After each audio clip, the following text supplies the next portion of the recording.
Hello tout le monde, on se retrouve donc aujourd'hui pour une nouvelle vidéo dans un cadre un petit peu spécial puisque j'ai passé le week-end au bord de la Méditerranée et du coup j'en ai profité pour amener mes 6 livres que je voulais vous présenter cette semaine. On va donc commencer avec Will You Play d'Alicia Garnier. Alors c'est un roman dont j'ai suivi un petit peu la genèse depuis le départ puisque l'autrice est une amie et donc avant qu'il soit publié sur Wattpad j'avais eu l'occasion de le lire. Donc c'était une curiosité pour moi de le redécouvrir après le travail éditorial et je dois dire que j'ai adoré Dawn et Gareth, alors plus Gareth que Dawn parce que Dawn est franchement agaçante par moments et j'ai beaucoup aimé leur histoire donc d'amitié qui petit à petit va se transformer en autre chose et ils vont choisir des chemins différents tous les deux.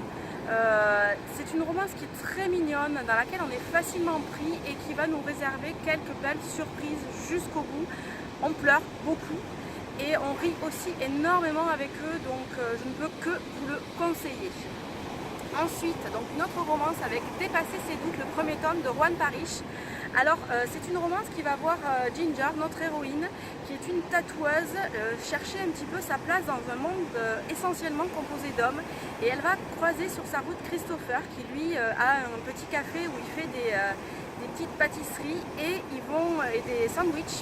Et ils vont tous les deux essayer de vivre quelque chose. Alors Christopher est beaucoup plus impliqué que Ginger. La pauvre a du mal à se faire à l'idée d'être en couple et tout ça. Elle a été blessée par le passé et sait pas trop comment se comporter avec lui. Et j'ai trouvé ça franchement super mignon. Ils ont une histoire qui nous tient en haleine et qui nous réserve de belles surprises. Et la plume de l'autrice est vraiment superbe et nous permet de ressentir vraiment tous leurs sentiments. On va changer un petit peu de genre avec Dans la maison de Philippe Leroy. Alors c'est un thriller young adulte que j'ai trouvé super bien fait. On va suivre donc 8 adolescents, 4 filles, 4 garçons qui, le temps d'un week-end, vont se rendre dans la maison de l'un d'eux pour frissonner un petit peu à la manière de Scream et ils font un jeu à boire. Forcément, quand on est un adolescent, on aime bien ce genre de choses. Sauf que rien ne va se passer comme il l'entendait puisque petit à petit, les uns après les autres, ils vont disparaître. Alors la tension monte inévitablement, on ne sait pas trop vers quoi on se dirige. J'étais hyper curieuse de découvrir les réponses qu'allait nous apporter l'auteur. Et franchement, en thriller young adulte, c'est vraiment un des meilleurs que j'ai pu lire jusqu'à présent.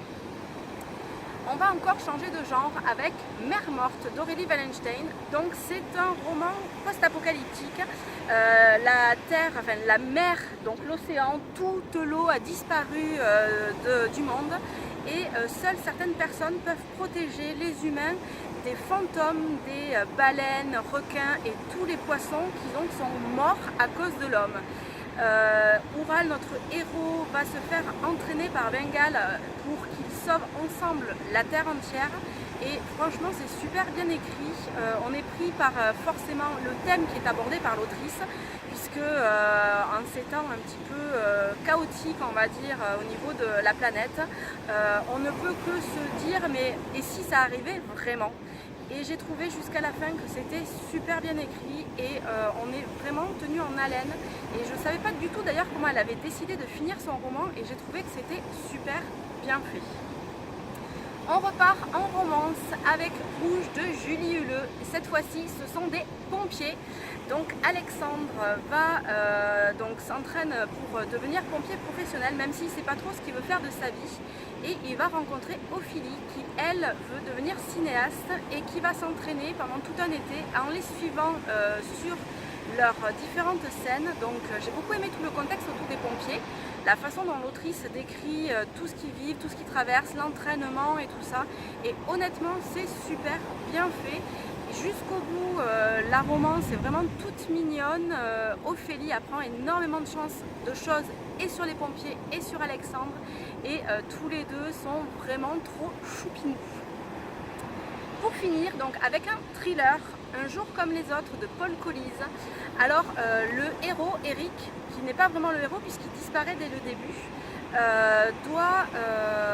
donc mène une enquête et sa femme Émilie va être un petit peu paumée.